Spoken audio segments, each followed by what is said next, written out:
Adventures in Research.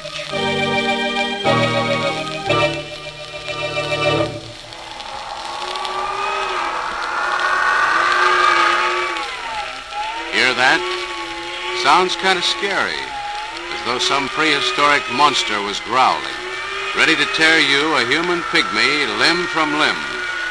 But it's nothing like that at all. It's merely science at work, creating a man-made hurricane.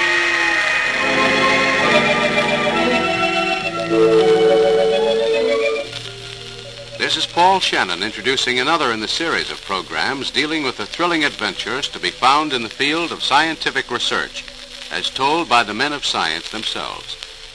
And here, ready with today's story, is Dr. Phillips Thomas, research engineer of the Westinghouse Research Laboratories. Thank you, Paul. Hello, everyone. You know, when you stop to think about it, this is a wonderfully scientific age we're living in. If anyone has any doubts about that, just cast your mind back to a matter of 10 years ago. Just imagine being at an airport 10 years ago and hearing this over a loudspeaker. Passengers to London, flight number 612, 612, now loading at gate 6. Gate 6. Hey, that's my plane. Well, goodbye. I'll drop you a cable when I arrive in London. Only takes about 16 hours flying time, you know. Goodbye. Flight 114 from Paris, just arriving at gate 12. Flight 114 from Paris. Chances are that had you heard that 10 years ago, you'd have had serious doubts about your hearing. But today, such announcements are hourly occurrences and are taken for granted. Oh, sure. Transatlantic and Pacific flights are regular things today. I guess you might say that the age of flight has arrived at last. You really think it has? Oh, sure. All we need now is more of what we've got in the way of air transportation, and we're all set. That's all right for now. But what of the future? Well, the future can take care of itself, I guess. Planes will get bigger and faster, that's all. And we'll all go right along with them. Take them in stride. Mighty good thing for you that science is on the job to worry about the future for you, Mr. Shannon.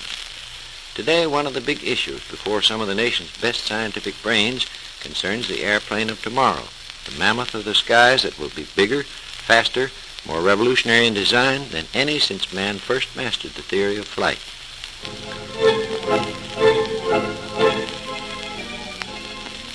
If you were out west at a spot some few miles south of San Francisco and could tag along with a small group of visitors making a tour of inspection, you'd see men of science experimenting with a giant machine that creates hurricanes for testing airplanes.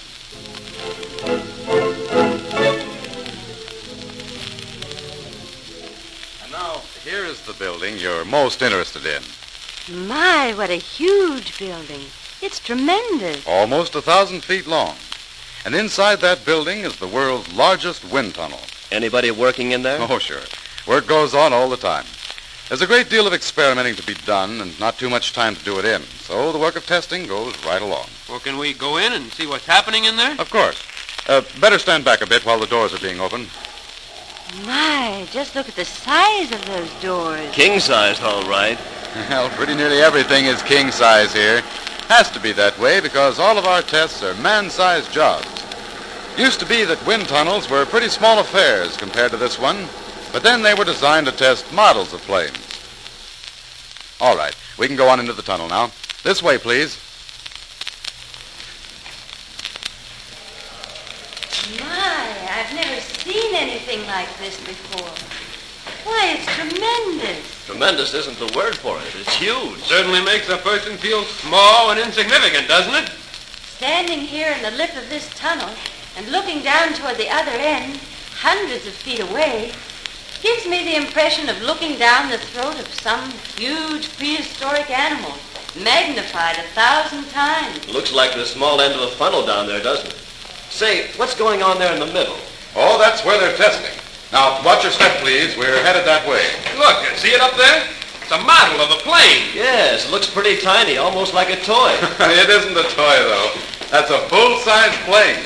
It only looks like a model to you because your sense of proportion has been twisted out of shape by the hugeness of everything else around here. But suppose we head for the observation platform now where we can watch the test. It's an odd-looking airplane, isn't it? I've never seen one like that before. Why, it hasn't any wings. Well, it's a new design they're testing for stresses and strains. It has wings, all right.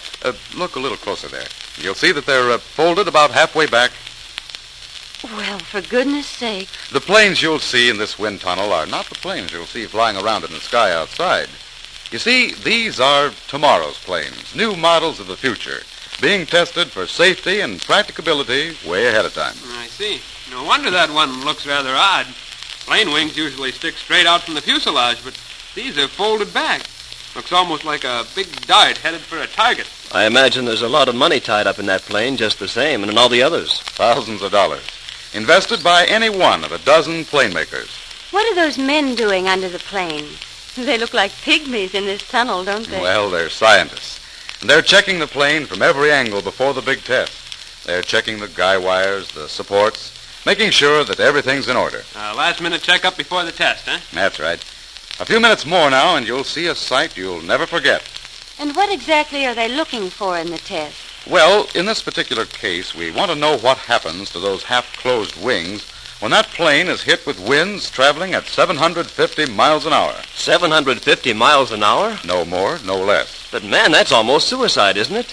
Speed is speed, but 750 miles an hour. It may sound like speed to you, but to an aviator, it's something more. How do you mean more? I mean that up in the air, the flyer runs into a barrier, a wall, pretty much like one you could ram into a car doing about 90 miles an hour. Yeah, I see what you mean. And this wall, as you call it, is your problem. Is that it? Basically, yes. You see, flying at a speed of 750 miles an hour or thereabouts, planes run into what are called shock waves. Uh-huh. The leading edge of a plane wing is actually pushing air ahead of it. Something like that blunt-nosed boat of yours pushes water ahead of it, Bill. That's the idea, yes. But at 750 miles an hour, and at just about the speed of sound, you know, anything any blunter than the sharp edge of a knife starts to have real trouble. Sure, it wouldn't be able to push air out of its way fast enough. So the airplane is bumping its way through the air. Well, it's actually bumping the air itself. Something like you drive an auto down a nice, broad highway at about 90 miles an hour and nudging the car ahead of you at about 100 nudges a minute. Oh, heavens. I can just imagine what would happen to my car. It would probably jolt itself to pieces. Exactly. Well, that same thing happens to a plane. The wings begin to shudder, and then they start flapping at the tips. And then suddenly the winds literally snap them off the body of the plane. And if that happens when you're up around 10,000 feet, oh, brother. 750 miles an hour, and you probably only have a fraction of a second to bail out. Yes, and even if you could make it, the wind at that rate would tear you to pieces. Well, all this information has given me a brand new appreciation of the work you're doing here. I've always been under the impression that safety begins in the sky. But I can see that the real safety measures begin right here in this wind tunnel, your safety laboratory. Well, science wants to know how it can make a plane fly faster than sound. And this wind tunnel may help us find the answer. Well, how about these planes, like the one you're going to test? Are they the planes that we'll take to the skies later on? Maybe, maybe not. Depends on how they operate under the test. These particular models that we test here are built as nearly perfect as possible. As perfect as care and engineering skill can make them. But they're built for test purposes only, and believe me, when they go through this wind tunnel test, they've really been through the mill. I guess most of them break into pieces under the terrific strain, don't they? Most of them, yes. Which is exactly what we want, because then we can investigate and find out why they broke. Well, I see they're just about ready for the big test now. All clear in the tunnel.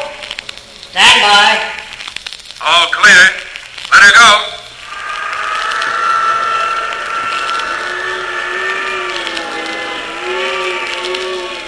Man, oh man, just look at that plane, will you? It's a full-sized plane, and yet that wind is tossing it around like it was a cork almost. No wonder they break up.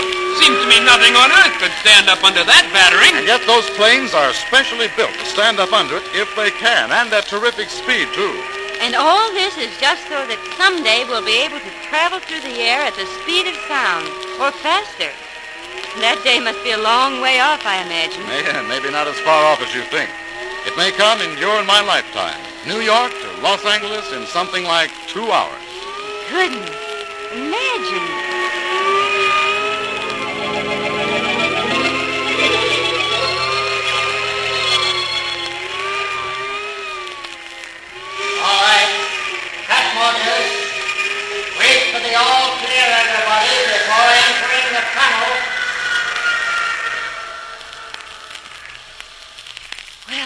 I'm glad that's over. I was beginning to feel sorry for that poor plane being battered that way. Just look at it. We'd better not go down to where the test plane is just yet. The scientists are checking up on the damage done. And that's too important a job to interfere with. The one thing I'm interested in is what other problems are there to be solved in these tests? Besides speed, I mean. Well, there are a great many problems. Traveling through the air at terrific speed can be quite an experience, you know. Kind of breathtaking. Well, more than that. It can be something like being tossed into the pit of a blast furnace going full tilt. Don't forget, the plane of the future will be flying high above the stratosphere, where there are temperatures of around 70 degrees or more below zero. And yet, in spite of that, tomorrow's supersonic planes will have to be built with a precise, exacting refrigeration system. Why will they? Well, it's all a question of friction.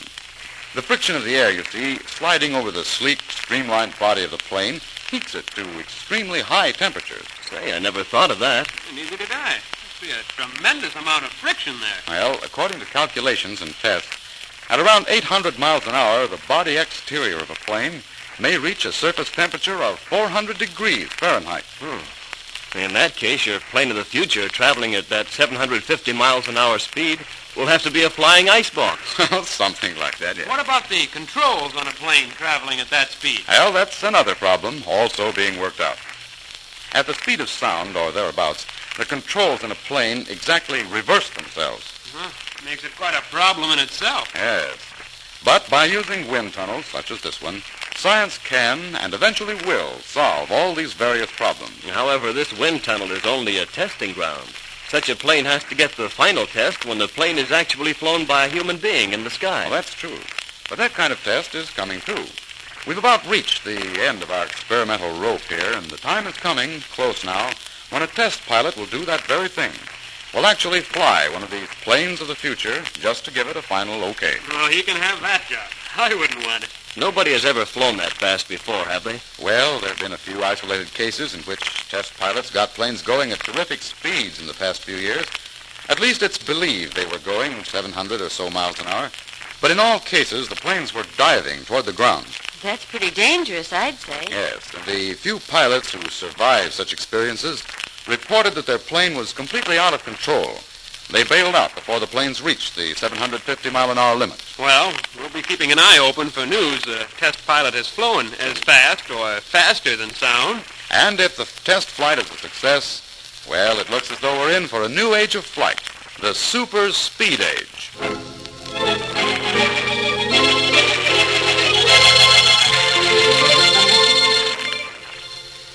Yes, and thanks to these experiments with radio-controlled models and wind tunnel tests, and to the men of science who conduct them, a new age of superspeed flight will be safer for the men who do the testing in the sky, and for you, who will travel swiftly to the far corners of the earth in those planes of tomorrow.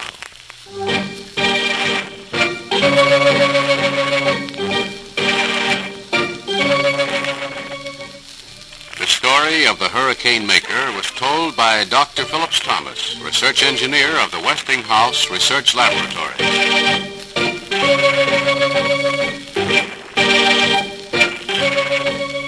Join us again next week when Dr. Thomas will be back with another interesting story to tell on adventures in research.